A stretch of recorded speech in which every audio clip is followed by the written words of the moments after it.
Hello friends, good morning, જય શ્રી કૃષ્ણ, જય દ્વારકાધીશ. કેમ છો બધા? મજામાં ને? તો સ્વાગત છે તમારું આજના નવા વિડીયોમાં. અને અત્યારે જો નાહી ધોઈ સરસ મજાના ફ્રેશ થઈ ગયા છીએ. અને આજે તો રજા છે એટલે દિત્યાબેન પણ સરસ મજાના ફ્રેશ થઈ ગયા. અત્યારે 12 બપોરે અમે, બરાબર ને દિત્યા? બરાબર. જો મેં માથું કેવું લાવ્યું. હા, દિત્યાબેને જો કેવું સરસ માથું ઓડાવ્યું છે. દિત્યા નવું માથું ઓડાવવું બહુ ગમે. દરરોજ મને એમ કે મમ્મી મને બટરફ્લાય નાખી દે ને, પણ તેલ વાળું હોય ને ત્યારે ન મજા આવે. એટલે પછી અત્યારે જો માથું ધોઈ રેડી થઈ ગયા છીએ. તમે નાઈ લીધું?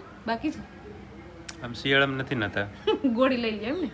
ગોળી વોળ કઈ એવું ખર્ચા નહીં કરવાના. તો ભલે નહીં, હું વાંધો છે નાવાનું કે નાવાનું કઈ ઓલું નથી. આપણી ભૂલ છે નાવો હોય તો શંકર ભગવાનના પોઠિયાએ ભૂલ કરી હતી, એના લીધે તમે બધા નાવશો. ત્રણ વાર નાવાનું કીધું તું કા? હા, 3 વાર નાવાનું ને 1 વાર ખાવાનું એમ કીધું તું ને, કે 3 વાર ખાવાનું ને 1 વાર નાવાનું. એની ઊંધું કરી નાખ્યું. હા, અહીંયા ઊંધું કરી નાખ્યું. આ પછી અત્યારે બહુ ટાઈમ પહેલા ધીમે ધીમે સમય આવતો ગયો ને બધે ભૂલાતું ગયું. અત્યારે મારે છે ને એક શેડ્યુલ બનાવવાનું છે મારું. અત્યારે હું કામ તો કરું છું, પણ જેટલું કામ કરું છું એનાથી વધુ કરી શકું એમ છું સારું. તો મારામાં સારું કામ કરવાનું પોટેન્શિયલ છે, બરોબર? તો થોડો ઘણો ટાઈમ વેસ્ટ કરી નાખું છું વધુ વિડીયો જોવામાં ને રીલ જોવામાં, અને વધુ સમય જેટલો આપવો હોય ને એના કરતાં. તો હું કંઈક વિચારું છું કે શેડ્યુલ બનાવવું, એટલો જ ટાઈમ આપણે કામ કરવાનું, એટલો જ ટાઈમ આપણે બધું કામ બધા ટાઈમ ફાળવી શકીએ. વિડીયો જોવાનો, વિડીયો બનાવવાનો, વિડીયો એડિટ કરવાનો, બધું. તો અત્યારે તો કોરું કાગળ છે, બસ લખવું છે. શરૂઆત ક્યાંથી કરવી ખબર નથી પડતી. થઈ જાય પછી તમને કહું. હાલો બીજા 2-3 માણસોની સલાહ લઈ લો. જો અત્યારે છે ને મેં એટલો પ્લાન બનાવ્યો છે, આમાં લખ્યો છે. વચ્ચે મેં 12:30 વાગે એક બ્રેક રાખ્યો છે. 12:30 થી 1 વાગે. પ્લાન શેનો છે? આખા દિવસનો શેડ્યુલ નક્કી કરી લીધું મારે છે. આપણે કેમ વિડિયાનું શેડ્યુલ કરીએ, મારે છે એના કામનું શેડ્યુલ કરીએ. હા, 1 વાગે પછી મારો આ લંચ બ્રેક પૂરો થાય 12:30 થી 1 નો, અડધી કલાકનો. પછી મારે વચ્ચે એક નાનો એક નેપ જોશે, જરાક 15-20-30 મિનિટ જેટલું સૂવા માટે. તો એ ક્યારે રાખું ને થોડો કન્ફ્યુઝ છે હું. 2 વાગે 2 થી 2:30 અહીંયા તો ફિક્સ નો રહે ને પાછું એ હાલો ને જરાક આમ ગોઠવવું પડશે મારે. ચાલો તો જે હું શેડ્યુલ બનાવતો હતો ને, શેડ્યુલ બનીને થઈ ગયું છે મારું તૈયાર. મેં ડૉક્ટરની ભાષામાં લખ્યું. જો તમને વાંચતા આવડે ને તો વિડીયો પોસ્ટ કરીને વાંચી લેજો. આમાં ઉઠવાનો સમય ને સાંજે સુવાનો સમય 2 વાગે. સવારે ઉઠવાનું 9 વાગે સવારે ઉઠવાથી રાતે 2 વાગે સુવા સુધીનો બધું એમાં પ્લાન લખેલ છે. જોઈને જુઓ તમે. હા, જોઈને જો તમે આમાં શું લખ્યું. આમાં દિત્યાબેનનો પણ સમય આવ્યો છે કે ક્યારેક હોમવર્ક કરાવડાવવું, એ બધું છે આમાં. ચાલો તો અત્યારે છે ને બપોર પછીના 6 જેવો ટાઈમ વાગી ગયો છે ને હવે છે ને અંધારું છેક થવા આવ્યું છે. અને અત્યારે આપણે સરસ મજાના થઈ ગયા છે રેડી, કેમ કે અત્યારે જવાનું છે મેરેજમાં. હવે તો મેરેજની સિઝન ચાલુ થઈ ગઈ છે એટલે રોજ જેટલી કંકોત્રી આવી ને એટલી બધી આપણે વિઝિટ કરવાની છે, મેરેજમાં જવાનું છે અને લગ્નમાં એન્જોય કરવાનું છે. સાથે જો અહીંયા નરેશ પણ રેડી થઈ ગયા છે અને આપણો રથ તૈયાર કરી દીધો છે. અને અંદર દિત્યાબેન બેસી ગયા કે બહાર છે? અંદર જ છે. વાવ, દિત્યાબેન તો જો ક્યારના બધાયને પહેલા દિત્યાને રેડી કરી દીધી. તારે ચલાવવાની છે ગાડી? હા, મને આવડી ગઈ એટલે મેં હમણાં શીખી. ઠીક. તો હું મારો રસ લઈને આવતી રહું. બીજું વીમો ઉતારેલ નથી મારો. તો અમે ત્રણેય રેડી થઈ ગયા. મમ્મી હજી રેડી થાય છે, પછી જઈએ ફટાફટ. ચાલો તો જો મસ્ત મજાના બધા ગોઠવાઈ ગયા છે રથની અંદર. અને અત્યારે છે ને શિયાળો છે એટલે સાવ અંધારું થઈ ગયું છે. વિડીયોમાં થોડું તમને અંજવાળું દેખાતું હશે, પણ અત્યારે 6 વાગે ને એટલે હાવ અંધારું થઈ જાય. અને અત્યારે અમે લગ્નમાં જઈએ છીએ, ત્યાં જાન આવવાની છે અત્યારે સાંજના ટાઈમે. એટલે આજે તો ટાઈમે પહોંચી જશું, કારણ નજીક જ છે એટલે. ને ફટાફટ બધા તૈયાર થઈ ગયા એટલે બહુ કઈ વાર ન લાગી.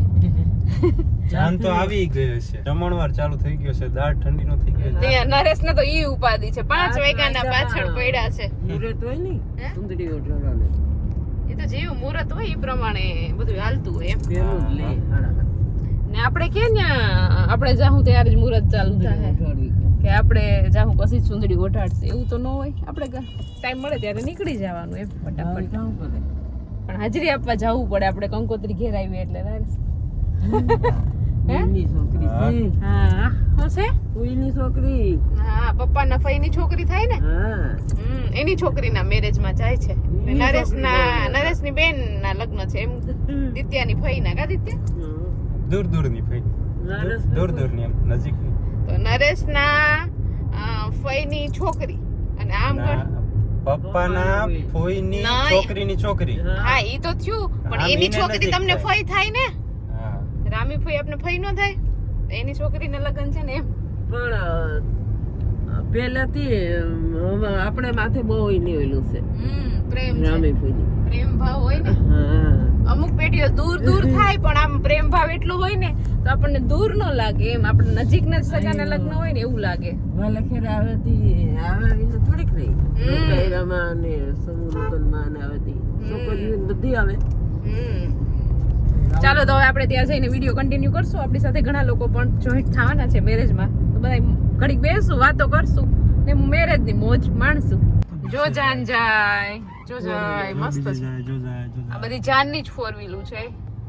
આજની તારીખના બહુ લગન લાગે છે. ખટારો પણ જાનમાં જ છે. ઈ ફોટો ખટારો જાનમાં નથી હવે, સામાન પણ ટ્રાફિક જ એટલી છે ને કદાચ આ તારીખના બહુ મેરેજ હશે. અમારે રસ્તો ક્રોસ કરવો છે પણ ક્યારના ઊભા છો. જગ્યા છે કે ચાલો તો આપણે જે સ્થળે પહોંચવાનું હતું સમાજ અહીંયા પહોંચી ગયા છીએ ને અહીંયા તો પાર્કિંગ ફૂલ છે નરેશ. ચાલો તો જો અહીંયા છે ને આપણી મસ્ત મજાની ડીશ આવી ગઈ છે અને ડીશમાં હમાતું નથી એટલી બધી વેરાયટી છે. કા દિત્યા? દિત્યા તને શું ભાવે આમાં સૌથી વધારે? ચેરી લઈ લીધી દીદી કેમ કે અહીંયા જો પંચરત્ન હલવો છે મસ્તીનો ને આપણી ડીશ આખી ફૂલ થઈ ગઈ છે ને હવે રહેવાતું નથી, બહુ ભૂખ લાગી છે અને અહીંયા જો આખું ગ્રુપ બેસી ગયું છે. હા હા જો અહીંયા કાકી બધા આવી ગયા છે. જોરથી બોલો તો સમજાય હે. ભજીયા ખાવાની મજા આવે અત્યારે ઠંડીમાં ગરમ ગરમ ભજીયા. તો સૌથી પહેલા અમે વારો લઈ લીધો જમવામાં. કા ચાલો ફટાફટ આપણે જમી લઈએ બાકી ઠંડુ થઈ જશે. ચાલો તો અહીંયા બધાએ જમી લીધું છે ને અમારા દિત્યાબેન હજી જમે છે. કા દિત્યા? બહુ ભૂખ લાગી છે. હા થોડા થોડા આપણા ગ્રુપમાં બેઠા હતા એ બધાએ તો જમી લીધું. આરામથી ખાઈ લે હો, કેમ કે આપણે ઘેર કઈ રસોઈ નથી બનાવી, પછી જમવા નહીં મળે પાછું. બરાબર ને? તો આજે છે ને મસ્ત મજાનું જમી લીધું છે અને જમીને પાછા આપણે નીકળી ગયા છીએ ઘર તરફ. અને મેરેજ તો અત્યારે ત્યાં ચાલુ જ હતા અને જમવા દીધું ને નરેશ, જયમાં પેલા એટલું માણસ હતું ને કે ક્યાંય હમાતું જ નહોતું, પણ જેવું જમવા દીધું ને એવું એક પણ માણસ હતું નહીં. ત્યાં ખાલી એના ઘર ઘરના જ દેખાતા હતા. ઈ કેમ? પછી એને બીજી જગ્યાએ જવાનું નથી, લગન પૂરા થઈ ગયા. હા, આજના એવું સમયમાં ઘણા લગન છે, પછી એને આપણે નડા નડ ન થાય એમ, એના એવું ન ઘરના હોય. એનો કાર્યક્રમ હરખી રીતના હચવાઈ જાય. અને આ સાથે અમારા યુગભાઈ પણ આવી ગયા છે અમારી સાથે. કા યુગ? કેમ કે યુગ પણ ઈ જ મેરેજમાં ગયો તો અમે છે ને એની ફૂઈનો છોકરો થતો નરેશ ને. ચાલો તો ફાઇનલી આપણે પહોંચી ગયા છીએ ઘરે અને આ પપ્પા દીકરી જો સીધો આવીને માંડ્યા છે આરામ કરવા. અને અમારા દિત્યાબેને તો ત્યાંથી ફુગ્ગો પણ લેવડાવ્યો છે. કા કેટલાનો આવ્યો આ ફુગ્ગો? ત્યાં 10 રૂપિયા. નરેશ ફુગ્ગો પણ લીધો. છોકરાઓએ રમકડા કેટલા લીધા ત્યાં, સામે જ રમકડા વાળા હતા એટલે રડી રડીને.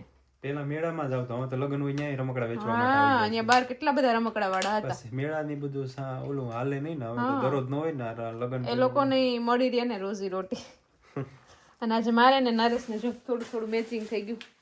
કર્યું નથી મેચિંગ પણ થઈ ગયું. પેલા મેં કપડા પહેરી લીધા હતા પછી નરેશે પહેર્યા. ઓલા પેન્ટ આ મેચિંગ થઈ ગયું. મેચિંગ થોડુંક શેડ મેચ થતું જાય. થોડોક શેડ મેચ થાય છે. અને જમવાનું કેટલું મસ્ત હતું આજે મેરેજમાં ગયા ને. કા નરેશ? મજા આવી ગઈ. અને સોડા પણ હતી. તો દિત્યાને ઘરે આપણે સોડા ન પીવા દઈએ ને તો દિત્યા આજે બધી છોકરીઓ નાની નાનું આખું એનું ગ્રુપ હતું ને બધું એના આખા ગ્લાસ પી લીધા છે સોડાના. હવે 1-2 દિવસમાં ખબર પડશે સોડાની. હવે તો મોબાઈલમાં રમીએ ગેમ. હા આવો મોબાઈલ છે, આ ઓલો એપલ નો ઓરેન્જ કલર નો આવ્યો ઈ છે કે? એપલ નો ઓરેન્જ કલર નો. નરેશ એપલ નો છે. દિત્યા તારી પાસે કયો છે? પેલા આવો આવતો એ કયો મોબાઈલ આવો ખુલે એવો સોની એરિક્સન આવતો કે નહીં? એવો ખુલે એવો સોની મોટરોલા ઘણા આવતા. હા તો હવે નવરા બેઠા ગેમ રમે છે અને મારે થોડું ઘણું મારું કામ છે એ કરી લઉં ફટાફટ એડિટિંગ નું. હજી દિત્યાબેન નું હોમવર્ક છે ને દિત્યા બાકી?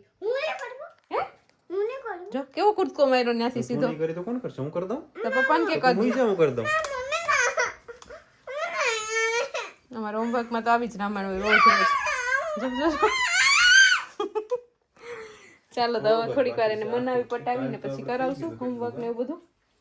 હોમવર્ક તો થઈ ગયું છે, કાલે તો થઈ ગયો છે તો રજા હતી. કા દીદી આજે કે ટ્યુશનમાં ગઈ હતી? ચાલો તો અમારે દિત્યા ને એના પપ્પા બે અહીંયા શું લઈને બેઠા છો? કટલેરી. અત્યારે તૈયાર થવું તમારે પાછું?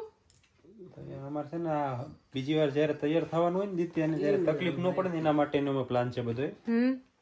તો એના માટે થઈને અહીંયા આવી ગયું છે અમારા દિત્યાબેન નું જ્વેલરી બોક્સ. કોણે આપ્યા બધી કટલેરી બેન? તો દિત્યાના આંટીએ મોકલી હતી ને આખું બોક્સ એના બર્થડે માં, તો એમને હતું બોક્સ. તો અત્યારે જો અમને યાદ આવી ગયું હા છે ને યાદ આવી ગયું તો અમે હવે એને ઈ બધી કટલેરી છે ને આમાં જ્વેલરી બોક્સમાં ભરી દઈએ જ્વેલરી તો નથી પણ કટલેરી ભરી દઈએ સાચી વાત ને નરેશ કેમ કે અત્યારે જ્વેલરી તો થાય એમ છે નહીં મોંઘું થઈ ગયું ને બહુ સોનું એના બદલે હવે આપણે કટલેરી ભરી દઈએ એટલે દિત્યાબેનને રેડી થવામાં છે ને બહુ વાર ન લાગે આ તો હજી દિત્યાબેનની એક ભાગની જ કટલેરી છે હજી બીજી કટલેરીને તો ઘણાય બોક્સ ભર્યા છે કા દિત્યા ધીમે ધીમે બધું હવે આમાં ગોઠવી દઈએ આપણે એમાં અલગ અલગ કોમ્પેક્ટ ને આઈ શેડો લિપસ્ટિક બધું એકમાં આવી જાય